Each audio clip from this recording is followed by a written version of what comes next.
наркотикалык мас абалында автоунаа башкарып жүрөсүз туурабы? Ал эми бул автоунаанын өзүндө болсо вообще эле башка номер табылып турат.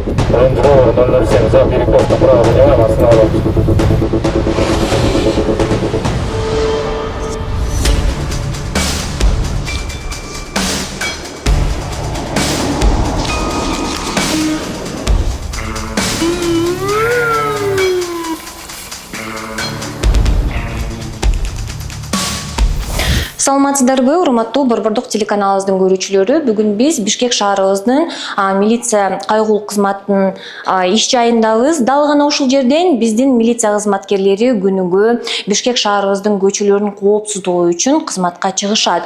Ал эми биз бүгүн алардын бири Надыр мырза менен бир күн болуп, милиция кызматкерлеринин иши канчалык жооптуу жана канчалык оор экенин сиздерге көрсөтүп, тажрыйба алып бермекчибиз. Ошондуктан биз менен болуңуздар.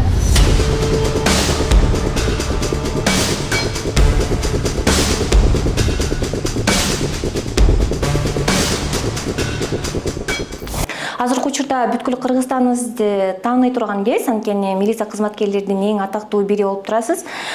Деги эле Instagram баракчаңызга катталып, ошондой эле алгач берген интервьюларыңызда көрсөм, ал жакта жалаң эле иш жөнүндө, иш процессинде чагылдырып кеттирсиз. Өзүңүз жөнүндө айтып берсеңиз, кайсы жерден төрөлүп, өсүп, бала кезиңизде?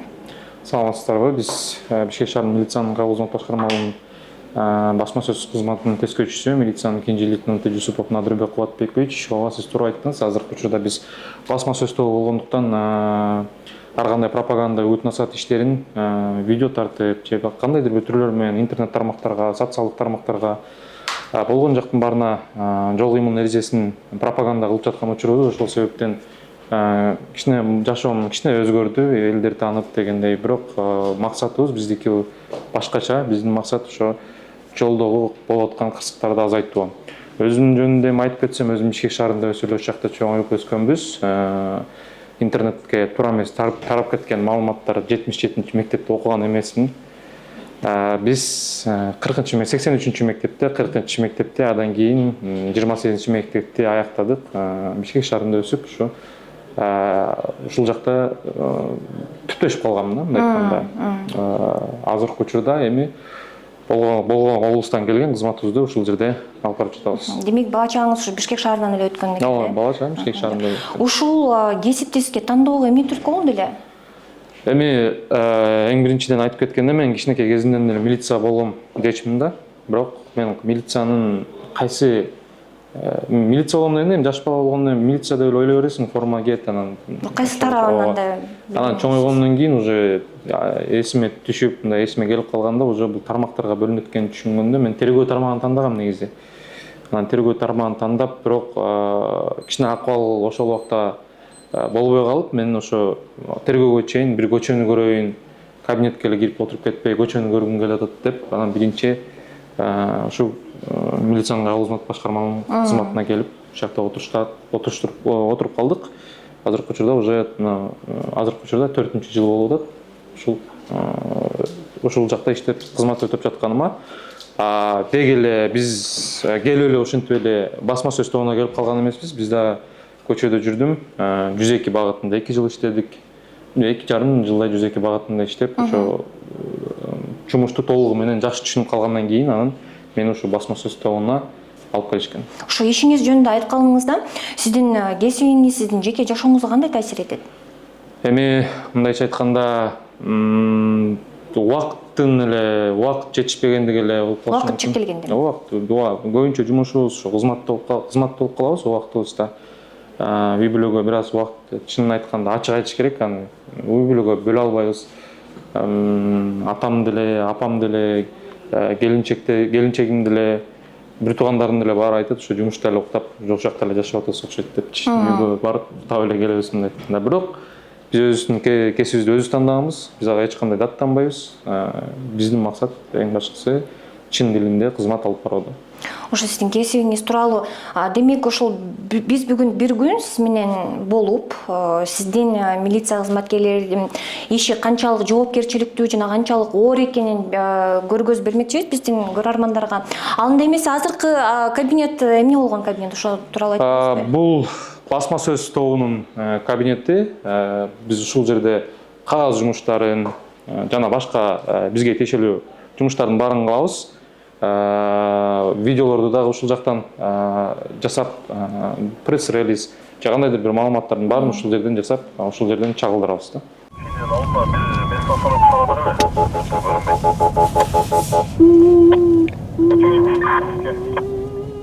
Assalamu alaikum, младший лейтенант Жусупов. Кандайсыз, жакшысызбы? Наркотикалык мас абалында автоунаа башкарып жүрөсүз туурабы? Анын үстүнө жасалма номер тагып алыпсыз автоунааңызга. Жасалма номерди эмне үчүн тактыңыз? Эмне себеп менен тактыңыз?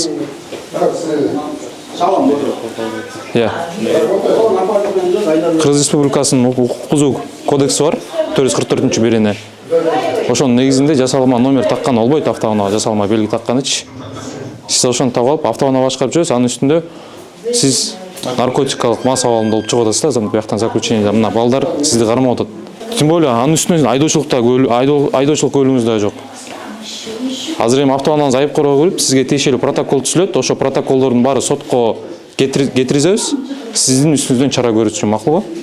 Жасалма номерлериңизди, жасалма белгилериңизди чыгарсаңыз, мынакей өзүңүздөр көрүп тургандай, бул Белоруссия мамлекеттин мамлекеттик белгиси 0001 БМ01 дейт. Жана Кыргыз Республикасы мамлекеттик белгиси 7666. Мынакей.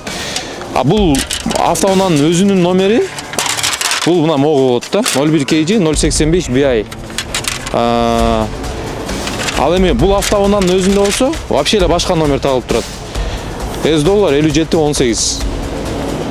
Эгерде бул айдоочу бир кандайдыр бир жол кырсыкка катышып, ордунан изин сузатып турган болсо, бизге бул табыш кыйын болуп калат да. Себеп дегенде болбо деме базада жок, номерди тагып алган. Анын үстүнө жанакы автоунааларды арендага берген жарандардын баарына кайрылып кетмекчимин. Автоунааңыздарды бергенден жакшылап контролдоп коюңуздар. Себеп дегенде арендаңыздын акчаларын бербей, бизге ушундай учурлар көп келет. Арендасын акчасын бербей, дал ушинтип башка автоунаанын номерлерин тагып алып, неме жок номерлерди тагып алып айдап жүрүшөт. Азыркы учурда бул номерлер дагы биз тараптан алып сотко чара көрүү үчүн жиберилет.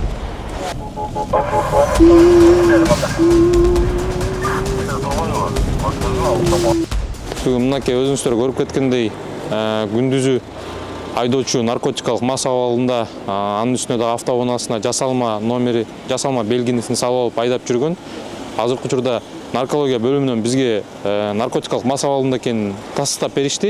Автоунаасы айып короого кирди. Өзүнө карата тиешелүү протоколдор жазылды. Эми бул протоколдор сотко айдоочунун үстүнөн чара көрүү үчүн жиберилет. Анан ушул жерден урматтуу айдоочулар, мас абалында эч качан унаа башкарбаңыздар. Сиздердин жашоо, сиздердин кыймыл аракетиңиздерден башка жарандардын өмүрү дагы тиешеси бар. Урматтуу айдоочулар, жол кыймыл эрежесин так сактаңыздар.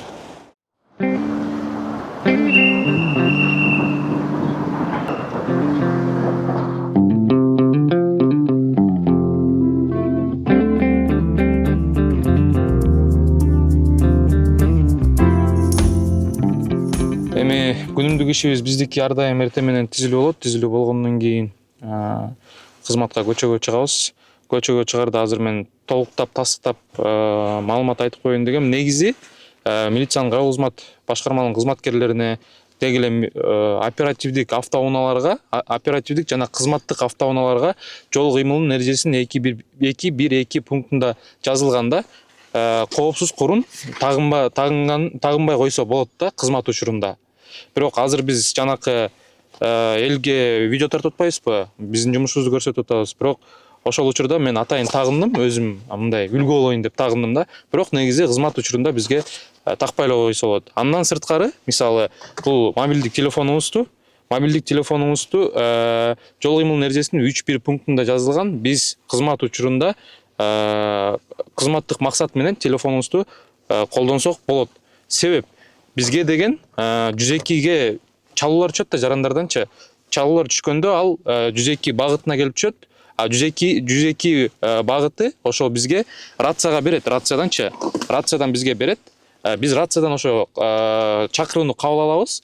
Анан ошо бизге маалымат берет. Мисалы бул жерде бир даректи айтат, ошол жерде жол тыгын болуптур же бул жаранга жардам керек болуп атат деп. Анан бизге телефон номерин берет. Бул менен байланышкыла депчи. Анан биз албетте өзүбүздүн телефонубузду алып чыгабыз дагы ошо 102ге чалган жаранга кайра өзүбүздүн телефонубуз менен чалабыз да. Ошону эстетип коюш керек болуп атат, урматтуу жарандарга, урматтуу элдерге. Жолдо жүрсөң көбүнчөсү жанакы эмнеге силер ремень тагынбайсыңар деп ошондой суроолорду берет да. Негизи кызмат учурунда бизге ремень тагынбай койгону мыйзам жол берет. Ал эми өз мына кызматыбызды баштап жатам азыр. Мынакей эми баштап болгон нерсени болгондой сиздерге көрсөтүп берүүгө аракет кылам.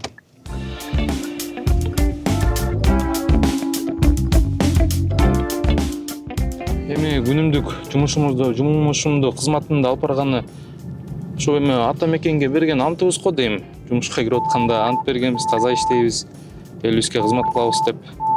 Эми ошо буйруса бара кызматыбызды аткарып атабыз деп ойлойм. Толук кандуу колдон келишинче мыйзам чегинде кызмат алып барып атабыз. Эми биздин кызматыбызга эл баа берет, чынын айтканда. Кандай жумуш алып барып атканыбызга жакшыбы, жаманбы, бирок мыйзам чегинде туура жумуш алып барганы аракет кылабыз. Жумушумда өзүмдүн кызматымда мага бардыгы эле жакпаган нерсе болбойт. Жакпаганы кандай эми? Жакпаган деле нерсе жок го дейм.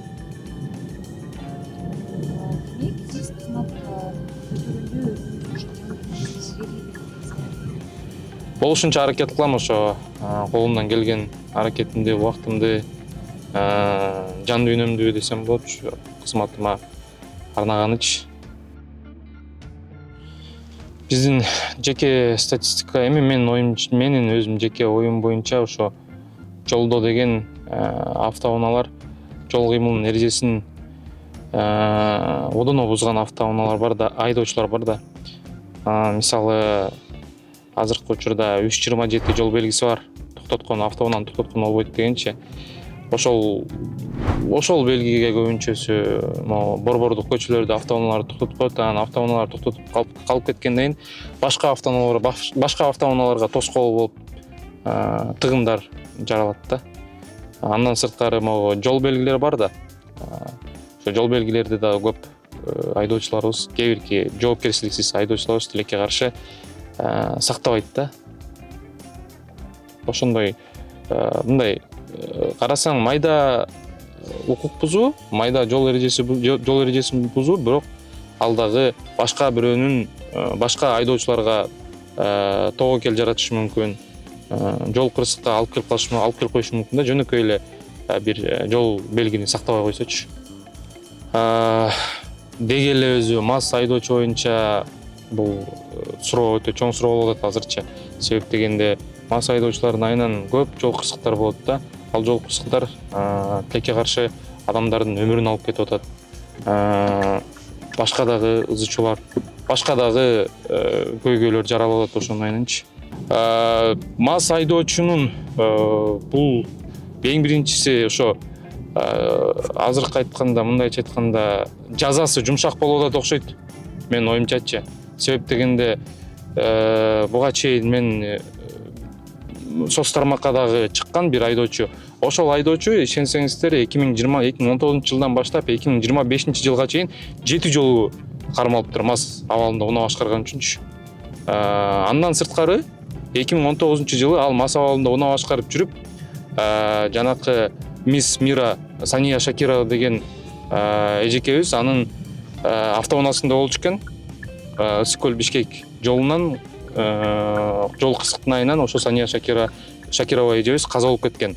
Айдоочу ошо Чыңгыз Кондубаев деген айдоочу экен. Ошол учурда мас абалында болгон. Анан ошентип 5 жылда 7 жолу, 5-6 жылдын ичинде 7 жолу кармалып атат да. Бул эми мындайча айтканда мыйзамды одоно бузуу, анан мыйзамга баш ийбестик, мыйзамды такыр сактабастык деп эсептейм да. Азыр эми мына буйруса жакында жаңы мыйзамдарга поправка болот деп ойлоп атабыз жакындачы. Мас айдоочуга чара жазасы катуураак болуш керек деп ойлоп атабыз да. буюрса эми ал дагы ишке ашат деп ойлоп күтүп аткан учурубуз азыр. Токтотулганда айдоочулардын жүрүм-туруму кандай? Соңку жылдардын ичинде милицияга болгон мамиле өзгөрдүбү?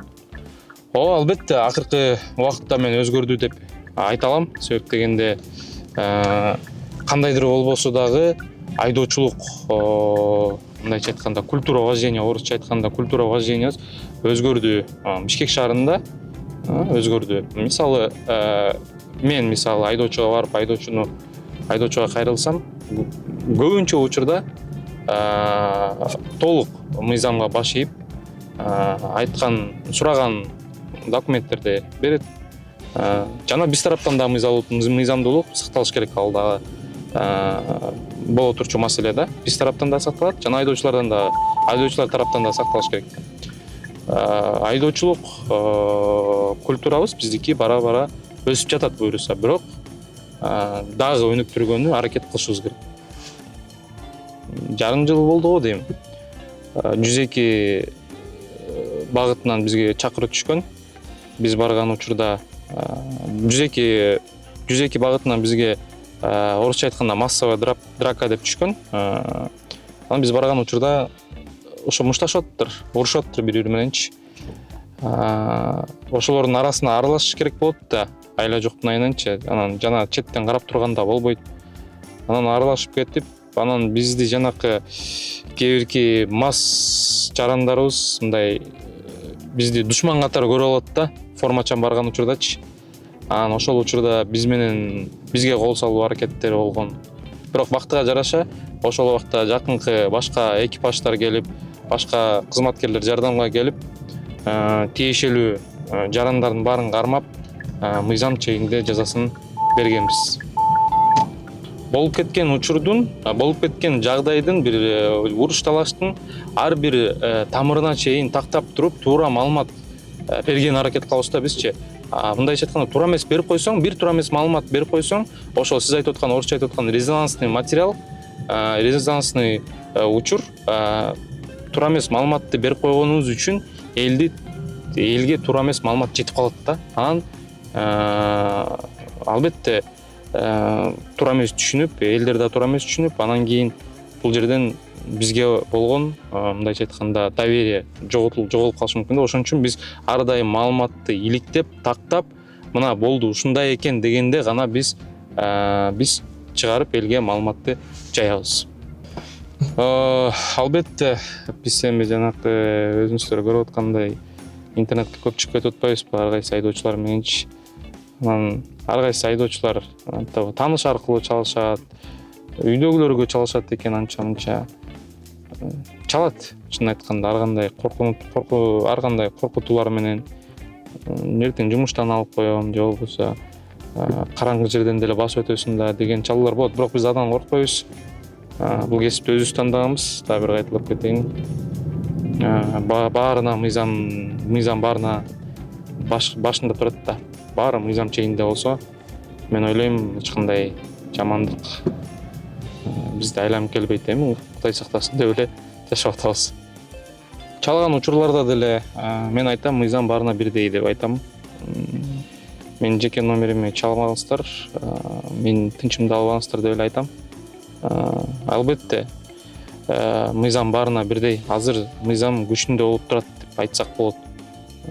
Себеп дегенде өзүңүздөр көрүп атасыздар, Instagram, интернет тармактан, социалдык тармактардан көрүп атасыздар.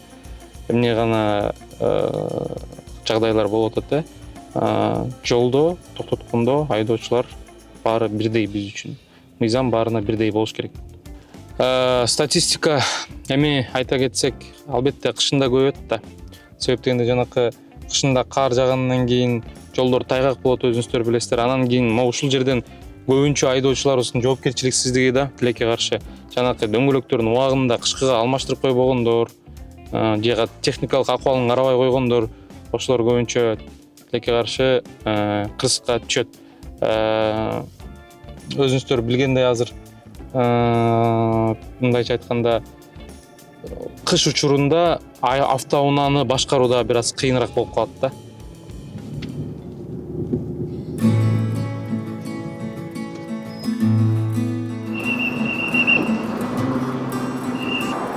азыркы учурда кайгылуу кызматкери менен жолду жөнгө салуу процесси болуп жатат. Надыр мырза, айта кетсеңиз, ушундай жолду жөнгө салуу процессинде бул айдоочуларга гана эле тиешелүүбү же жөө жүргүнчүлөргө дагыбы? Азыр өзүңүздөр көрүп аткандай кызматкер ортодо турат, ортодо жолду жөнгө салып жаткан учур. Кызматкер жолду жөнгө салып атканда жөө жүргүнчүлөргө атайын жол кыймылынын эрежесинин 4 пунктунда жазылган. Эгерде ортодогу кызматкер жолду жөнгө салып аткан болсо, ошону карап туруш керек. Анан кайсы жактан келаткан кыймылды токтото турган болсо, ошого карап туруп өтүш керек. Азыр өзүңүздөр көрүп аткандай, мына көрдүңүздөр, жолду бияка берди, биякта жол жүргүнчүлөр өздөрү түшүндү. Биякты да караңыздар, мынакей өздөрү түшүнүп эле өтүп жатат. Ушул учур абдан маанилүү, себеп дегенде туура эмес кызматкерди туура эмес түшүнүп алгандын айынан эле жөө жүргүнчү жол кырсыкка учурап калышы мүмкүн.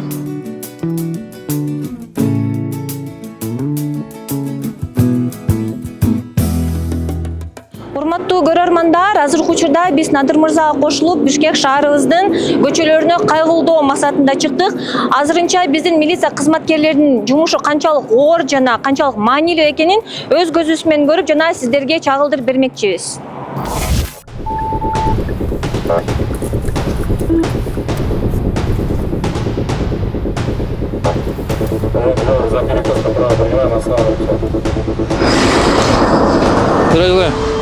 Младший лейтенант Чусупов, кандай жаспы? Айдоочулук көлүкмө машина тиешелүү документти сурсатпы сизде. Алдыңкы терезелериңиз мыйзамсыз караңгылатылган экен, ошол себептен токтоттум. Азыркы учурда аталган айдоочу алдыңкы капкалдагы терезелери мыйзамсыз караңгылатылган, тиешелүү протокол жазылып, караңгылатылган пленкасы болсо ордунан чечилди.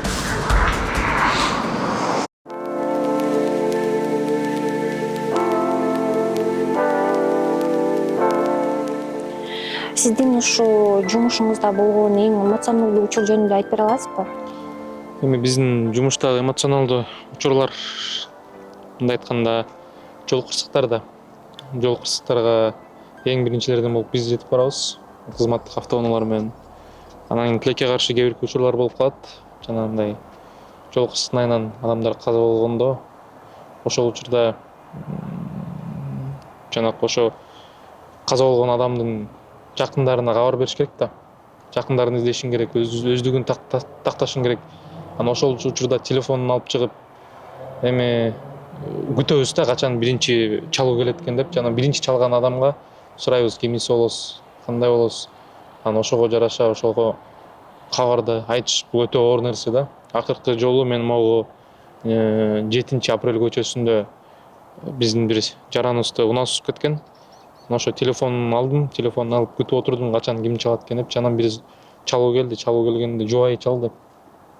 Анан жубайына айттым, атасы барбы дедим. Жок, атасы жок дедим. Кимиси бар дедим, эркек дедим. Байке эмне болду, эч кимиси жок деди. Анан айла жок, жубайына айтыш керек болду да. Ушундай күйөөңүз ушинтип автоунаа сузуп кетип каза болуп калды. Ушул жерге келиңиздер. Ошол сөздү айтыш бул өтө оор нерсе да, мындайча. Жүрөккө абдан жүк кирет да айтыш. Ошондой учурлар абдан эмоционалдуу учурлар болот. Өзүмдүн кээ бир учурда өзүбүз ошого көнсөк деле мындай көз жашыбызды кармап кетиш кыйын да. Негизи ушунда кандай сезимдер келет анткени деген көп адамдар айтмакчы, милиция кызматкерлери күнүгө ушундай окуяларды көрүп атып, жүрөгү мындай кандай десем кабыл албай калган депчи. Жок, эми жүрөгү кабыл албай калган деген ал сөз чын эмес. Эми милиция кызматкери биринчи орунда адам да ал делечи. Анын деле анын деле жашоосу бар, анын деле жүрөгү бар дегенде, анын деле туугандары бар. Мен ошондой учурларда ар дайым ушундай эң ушу менин адатым бар, ушу рациядан же каяктан бир маалымат алып калсам, жол кырсыгынан бирөө каза болуп кетти дегенде мен ар дайым биринчи кезекте мен атайын үй бүлөбүздүн группасы бар да, ошого звонок чалам. Ким каякта деп тактайм, баары жакшы болгондон телефонду өчүрүп, анан ошондой учурларым болот да. Анан канчалык деле таш адам болсоң деле андай учур жүрөктү ташпоор адамдын деле боорун изет го дейм. Анан кийин эми айтып атпаймынбы, эң биринчи адамбыз, андан кийин кызматкербиз да. Анан андай учурларда биз барган учурда бир жагынан ошол учурларды көрүп, мындайча айтканда өзүмдү да кээде күнөөлөп кетем да. Ушуну мен эгерде мен алдын алып калсам болот эле деген маани мененчи, бирок эми кырсык экен болуп калды, эми болгон иш болду дегенде эчтеке кыла албайсың. Бирок эми аракет кылып атабыз, колубуздан келишинче кызматыбызды алып барып атабыз, ушундай кырсыктар болбош үчүнчү. Ошо сиздин эсиңизде калган эң мындай эмоциалдуу, психологиялык жактан дагы оор болгон окуя тууралуу да айтып бересизби? Ал окуя 2023 жылы 22 февралда саат 12:41 бизге чалуу түшкөн. Фура адамды сүзүп кетти депчи. Анан эми фура адам сүзүп кетсе мен ойлогом да, жөн эле мындай сүзүп анан эчтеке болгон эмес депчи. Мен бардык 3 мүнөттө жетип бардык окшойт, 3-4 мүнөттө жетип бардык. Туңгучта болуптур. Барсак, чынын айтканда ошол жерден кээде элдерге да таң каласың, мындай эл жаман көрсө жаман көрсүн, жаман комментарий жазса жазсын, бирок ошол убакта элдер топтолуп калыптыр жанакы сөөктүн астындачы. Анан элдер видеого тартып атыптыр. Анан мен барып туруп, эмне кыласың, эми макул тарттыңар, эмне кыласыңар дедим. Качып туруп андан көрүп жардам бербейсиңер деп мынтип карасам, кыш убакыт болчу да, 22 февраль. Фура көрсө жанакы фуранын жанакы слепая зона деп коет, ошо 3-класс кыз, 11 жашар кыз ошо фуранын слепая зонасында туруп калган экен, фура айдап кетиптир. Анан фура оң жактагы капталдагы болгон дөңгөлөгү менен баарын кызды төбөлөп кеткен. Ошол жерден мындай түз айтмакчы жерге кирип кеткен да кызчы. Ошо фурадагы неме болчу экен, жүктөлгөн фура болчу экен. Анан баарын таратып, чачырагыңыздар, арыздап туруңуздар деп, эми муну айтса болобу болбойбу билбейм, бирок эми айткан туура келип атат. Мындай денесинин ичинде баары чыркачып кеткен, ошонун баарын чогултканбыз да. 11 жашар кыз. Ошол нерсе аябай оор болду. Мына азыркы күнгө чейин ошол нерсени эстеп, мындай кээде мындай ыйлагың келет да, ачык айткандачы. Мындай нерсе Элеси келген учурлар да болду беле? Элеси келет, түшүңө кирет, ачык айтканда түшүңө чейин кирет. Мындай элес, сиз айтып аткандай кээде элестетип алып эле жаман кыйналып, мисалы дос балдар менен күлүп жайнап отурган кезден ошол момент эсиңе келип кетет, келип эле маанайың бузулуп эле. Ушундай сыяктуу болот да. Адамсың да кантсе дагы ошол нерселер болот да. Канчалык психологиялык кыйын адам болсоң дагы, адам болгондон кийин жүрөгүң эзилет да. Ушундай ошол учур менин эсимде өмүр бою калчудай эле болду. Демек, 1 жылбы, 10 жыл иштейсизби, ага карабастан жүрөгүңүзгө дагы деле жакын алып, ошо оор кабыл алат экенсиз да. Эми Көнгөн мүмкүн эмес. Көнгөнү жок, көнөсүң, эми мындай чоң киши болсо же кандайдыр башкача мындай действительно чоң киши болсо, эми болду деген иш да. Макул, эми болду деп. Аны айтып атпайм, ошо жанакы кырсык иштеке эмес, ошо жанакы ошол эле жана кичинекей кыз дейм, 11 жашар кыз жашоосунун баары эми башталып аткан. Анан ошол эле жанакы айтып аткан жана 7-апрелде сүзүп кеткен чал жубайын айтып аткан. Аны канчалык көнсөң деле ал деле мындай чынын айтканда жүрөгүңдү эзет. Канчалык көнсөң деле мен 70% кепилдик берем. Канчалык 20 жыл, 30 жыл иштейби ал нерсеге көнүш. Көнө албайсың деле болот.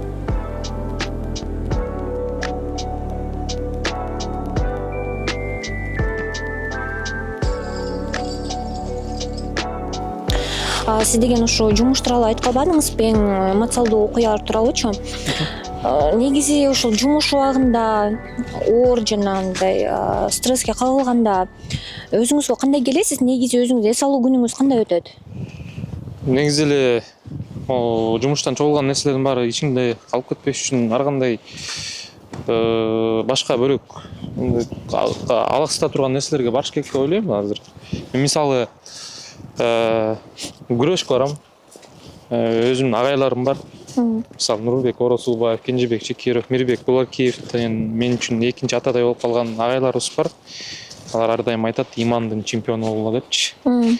Ошол да бир себеп болду да, элдер менен мындай жакшы сүйлөшкөнү ар дайым эсиңе келип турат да, бирөө менен сүйлөшүп атканда имандуу болуш керек экен деп. Анан ошо машыгууга барып, ичиңдеги чыгып кеткен, ичиңде калып кеткен, булуп калган нерселердин баарын чыгарып аласың.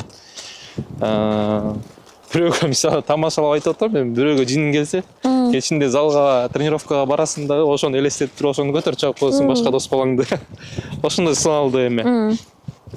Ошондой сымал башка машыгууларга барабыз, анан кийин андан сырткары да колдон келишинче китеп окуган аракет кылабыз. Ошо бирок китепке көп убакыт бөлө албайбыз, бирок ошентсе деле бир жумада бир ачып турган аракет кылам да. Демек мындай мончо же болбосо мындай кафелерге барган учурларыңыз болобу? Жок, мончо жакпайт мага. Сейил бакка чыгып мындай. Ооба, эми ооба. Сейил бакка чыгып, эми киного барабыз. Ал деле Кадимки эле мындай. кадимки деле жашоодо эле, кадимки эле жашайбыз биз деле. Просто эми айтып атканым ал мисалы башка жарандык жумушта иштегендердики бир жумада бир же 3-4 күндө бир болсо, милиция кызматкерлердики андай эмес да. Алардыкы бир 2 жумада, 3 жумада же 1 айда бир ушундай болуп калат да. Меники мисалы 1 айда бир чыксак, чыгабыз, чыкпасак унутулуп калат да. Көбүнчө убакытты үйдө болгон жагат, үйдө эс алып, уктап, өзүңө келиш үчүнчү. Эмнеге сурап атам, анткени көп адамдар биз билгиче мындай дем алыш күндөрү тоого чыгышат, көп көлгө барып эс алышат, чет өлкөгө чыгып кетишет да. Сиз деген жумушуңузга байланыштуу андай жерлерге бара албайсыз да, мисалы чет өлкөгө чыгып кетип калган убактачы. Ошондуктан сурап атканым да. Ошо демек спорт залга барып машыгат экенсиз да. Спорт менен машыкканыңызга канча болуп калды? Же өзүңүз үчүн элеби? Бул спорт менен машыккан 2011-жылдан бери спорт менен машыгабыз. Эрежеси эр уруш боюнча орусча айтканда кандидат мастера спорта. Жакшы жетишкендиктер бар. Милицияга келгенден кийин спортту да 2-орунга коюп койгом. Убакыт жетишпечи. Андан сырткары дагы ошо сиз туура айтып кеттиз, милиция кызматкерлери чет мамлекетке чыгыш бир аз оорураак. Анан биз антип оңой чыгып кете албайбыз да. Жарандык башка жарандарга карагандачы. Анан бизге көбүнчө ошо сиз туура эле айттыңыз, колдон келсе тоого деле чыгып турабыз. Кышында албетте эми 3 ай кыш болуп атса ошонун бир күнүн тандап бир мисалы чуңкур жакка же Кашка сууга лыжага барып келсек, барып келип турам да эми. Так мындайча айтканда ар дайым барып, ар дайым эс алуу күндөрү барып эс алып, андай мүмкүнчүлүк милиция кызматкеринде чыкчан болбойт деп ойлойм да. Жакшы, сиз деген эми баарыбыз адамбыз да. Биринчи ирет анан ушул жумушка келгениңизге өкүнүп кеткен күндөр болду беле, негизи ойлонуп өкүнүп кеткен күндөр?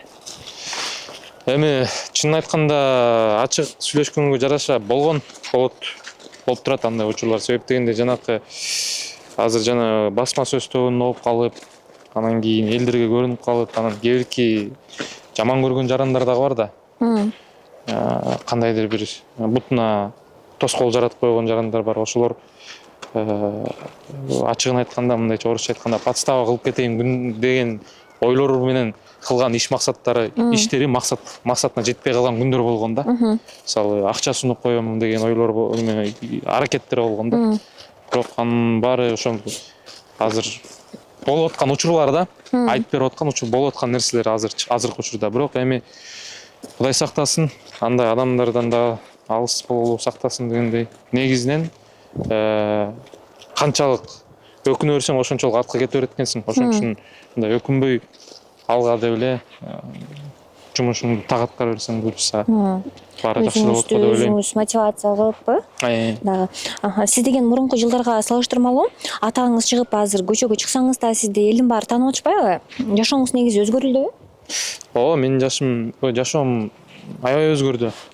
Мурункудай көчөдө ой жок, жүрмөй жок. Азыр мындай болуп атпайбы? Бизди айрыкча мени жаш балдар көп көрөт да. Мен мындай карап көрсөм, статистиканы карап көрсөм, 14 жаштан баштап 30 канча 31 жашка чейин экен да көрө тургандарчы. Анан кийин могу 14 жашардан 18 жашарга чейиндегилер бар да, алар деген көргөнүм калат да, алар делечи. Анан алар менен сүйлөшсөң деле кээ биркилер ошо сиздей болгубуз келет деген сөздөр эми мактангандык эмес, бирок ошентип айтышат да.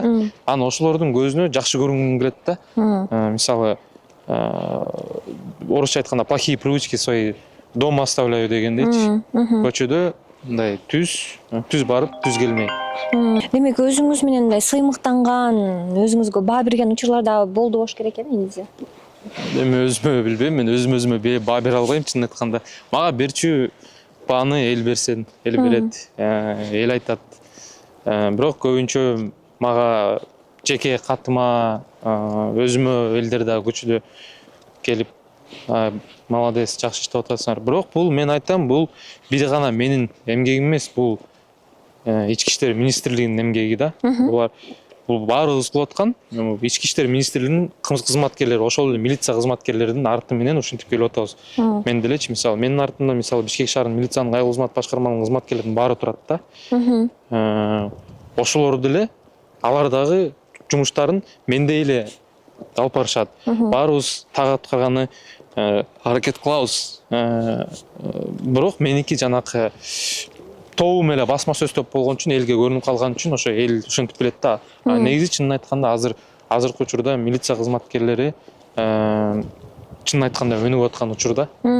Бүт жактан өнүгүп атат. Технология жагынан өнүгүп атат, автоунаа жагынан өнүгүп атат, материалдык жагынан өнүгүп атат. Элге болгон мамилелери менен өзгөрүп атат. Ооба, болот ар кандай. Эми жумуш болуп турган жерде кемчилик болот да. Болуп калат, эми милициялар жаман мамиле кылып коюшу мүмкүн, бирок ошондул күндө деле жакшы мамиле кылгандар көп. Адамдарды сактап калган учурлар көп, чынын айтканда. Мен сиздин алгач интервьюңузду көргөндө сиз айткан экенсиз да, мага деген дос балдар чалат, туугандар чалат депчи, анан кийин сиз мыйзам чегинде иштейсиз да. Ошондо сизге мындай жардамың тийбей койду деп таарынган учурлар болду беле? Таарынып мен көп дос балдар менен сүйлөшпөй калгам. Чалат да, мени тосуп калдым, сүйлөшүп койчу деп, же мен сүйлөшпөйм, өзүңөр чечишиңер деп телефонду коюп коем. Кайра чалса албай коем. Анан кийин бир убакыттан кийин кайра чалам, эмне болдуңар деп, ушундай сен ушундай болуп калдың беле депчи. Андай болгон эмес, болсо мыйзам мен ушинтип туруп өзүм ушундай нерселерди кылып атсам туура эмес деп эле түз эле айтып коем. Туугандардан болуп элек андай ушу дос балдардын арасында көп учурады да, ушу көп дос балдарыман ажырап калдым. Бирок сиз сүйлөшүп ошо туура түшүндүрүүгө аракет жасайсыз болуш керек. Ооба, албетте туура түшүндүрүүгө аракет жасайм, бирок андай дос баланын андай ниет менен дос болгон болсо, анда андай достун кереги жок, аны болгон эмес да, мен ойлойм да. Дос деле болгон эмес. Дос деген эми бул кызыкчылык үчүн эмес да, ал дос деген башка да, ал дос деген үч сөз болгону менен мааниси чоң да. Туура айтасыз.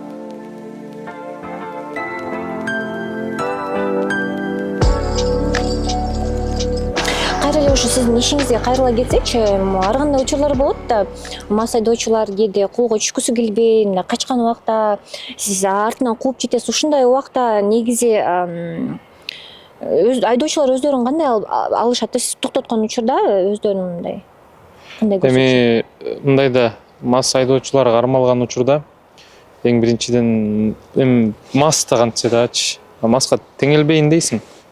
Бирок айла жоктун айынан мыйзам чегинде чара көрүш керек да, физикалык чара болсо дагычы. Мас айдоочу эң биринчи кармалганда ар кимге чалып көрөт, ачык айтканда. Тааныштарына, билиштерине чалып көрөт. Аягы келип наркологияга барбай, документтерин бербей, же болбосо жөө качып кете турган, качып кеткенде аракет кылышат да. Бирок ага карабастан баарына мыйзам бирдей да. Баарына чара көрөбүз. Акыркы учур, мисалы, жанакы Lexus 570 үлгүсүндө автоунаа кармалды. Жарым сааттай коолап кармадык. Эми тилекке каршы айдоочусу мас болгон да. Автоунаасынан чыгаргандан кийин качкан аракет кылды, артынан коолап барып жөө качты да. Коолап барып кармап наркологияга алып барып, наркология бөлүмүнөн спирттик ичимдик ичкенин аныктадык. Кыргыз Республикасынын укук коргоо органдарында кызмат өтөө жөнүндө мыйзам бар, 102 мыйзам. Ошо 102 мыйзамдын негизинде биз тиешелүү чараларды көрөбүз. Ошо бүгүнкү күндө айдоочулардын маданиятын кантип көтөрүш керек? Сиздин оюңуз боюнча биздин көрөрмандарга да кайрыла келсеңиз болот. Эркин микрофон. Айдоочулардын маданиятын, айдоочуларыбыз баарыбыз айдоочубуз да. Көбүнчөбүз айдоочубуз, баарыбыз айдоочулук маданиятыбызды көтөрүшүбүз керек. Эң биринчиден бул жанакы Чыңгыз Төрөкулович Айтматовдун сөзү бар, адамга эң кыйыны күн сайын адам болуу дегенчи. Жолдогу өзүбүздүн алып жүрүш турушубуз менен өзүбүздү эле көрсөтүп коебуз да. Анан эми жанакы темадан бир аз алыс кетсек, кээ бирки инсандарыбыз айтып атпайбы, жанакы Чыңгыз Төрөкулович Айтматовдун жазуулары, чыгармалары 5 тыйындык депчи, анын ичинен биринчи мугалимди деп. Мен ошо биринчи мугалим биз үчүн кандай байланып, мен түшүндүрүп кетип берейин. Бул деген Чыңгыз Айтматов да, бул деген Чыңгыз Төрөкулович Айтматов атактуу, даңктуу орду бар киши, улуу киши өзүнүн убактысын 5 тыйындык чыгармаларга убакыт кетирмек беле. Ошол эле биринчи мугалимдин окуп чыксаңыздар аякта деген ошол жактагы дүйшөн бир айылга барып өзүнүн болгон билимин жана жаш балдарга берип атат да, өзүнүн билимин берип атат. Билим бергенден кийин жаш баланын билим деңгээли чоңоет. Ошону менен жаңы мүмкүнчүлүктөр пайда болот да, мисалы. Ошол жакта кандай гана сыноо болбоду, ошо дүйшөн берди ошо билиминчи. Бул ден Айтматов ошентип жазып атат.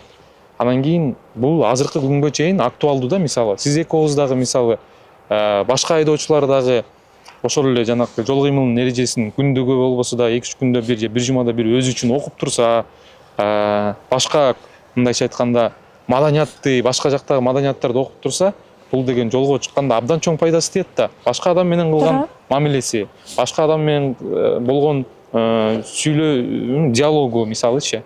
Анан Луи Арагон деген француз жазуучу бар экен, ошол айтканда Чыңгыз Төрөкулович Айтматов бул деген кыргыз элинин үнү депчи. Француз киши айтып атат да, бул деген кыргыздардын тарыхын, кыргыздардын мындайча айтканда каада салтын, кыргыздардын чыгармасын бул дүйнөгө таратып атат Чыңгыз Төрөкулович Айтматовчу. Анан кийин бул ошол илгери кайдагы интернет жок кезде француздар кыргыз деген ким, кыргыз десең эмне деп сураган убакыт болсо керек. Анан ошо Чыңгыз Айтматовдун артынан анан кийин билип келип атпайбы, ошо кыргыз бар экен, Кыргызстан бар экен, Кыргызстан өзүнүн тарыхы бар экен, өзүнүн мамлекети бар экен, өзүнүн желеги герби бар экен деп билип келип атпайбы. Биздин неме эле мисалы Казакстандын белгилүү жазуучусу деле Муктар Абылгазов Айтматов жөнүндө жакшы сөздөрдү айткан. Анан эми мен ойлойм ошо бул сөздөрдүн баары эмнеге болду? Бул деген жанакы ар дайым окуп билим деңгээлиңди чоңойтуп турсаң, бул айдоочулук, бул айдоо маданиятына да чоң таасир этет да. Анан жашооңо да таасир этет. Ошондуктан эми ар бирибиз жолдо жүргөн бири-бирибиз менен болгон мамилелерди оңдосок, мен ойлойм жол кырсыктары дагы азаят. Негизи сиздин айткан сөздөрүңүзгө кошулабыз. Демек, чынында эле ошо актуалдуу теманы да козгой кеттиңиз. Айтканыңызга кошулабыз, туура деп ойлойбуз айтканыңызга. Негизи сиздин ошо бүгүнкү маегиңиз үчүн чоң ыраазычылыгымды билдирип коеюн дегем. Биздин жаныңызга бизди алып, ошондой эле бизди бүгүн кабыл алып, бир күндүк ишиңизди ошо чагылдырып бергениңизге чоң рахмат. Сиздин иштериңизге мындан ары чоң жетишкендиктерди жана ийгиликтерди каалайбыз. Чоң рахмат, сиздерге да чоң рахмат. Урматтуу айдоочулар, баарыңыздарга кайрылып кетмекчимин. Урматтуу айдоочулар жана урматтуу жол кыймылынын катышуучулары, жол кыймылынын эрежесин так сактаңыздар. Ар дайым бара турган жериңиздерге аман-эсен жетип, ден соолукта болуңуздар. Урматтуу Борбордук телеканалыбыздын көрүүчүлөрү, өзүңүздөр көргөндөй биз бүгүн милиция кайгылуу кызматкери Жусупов Надыр менен бир күн чогуу Бишкек шаарыбыздын көчөлөрүнө кайгылоого чыгып, ошондой эле биздин жалпы милиция кызматкерлеринин жумушу канчалык жоопкерчиликтүү жана ошондой эле канчалык оор экенин сизге чагылдаштырып бердик. Биз менен болгонуңуздар үчүн чоң ыраазычылыгыбызды билдиребиз. Жаңы көрүшкөндөргө чейин сак саламатта туруңуздар.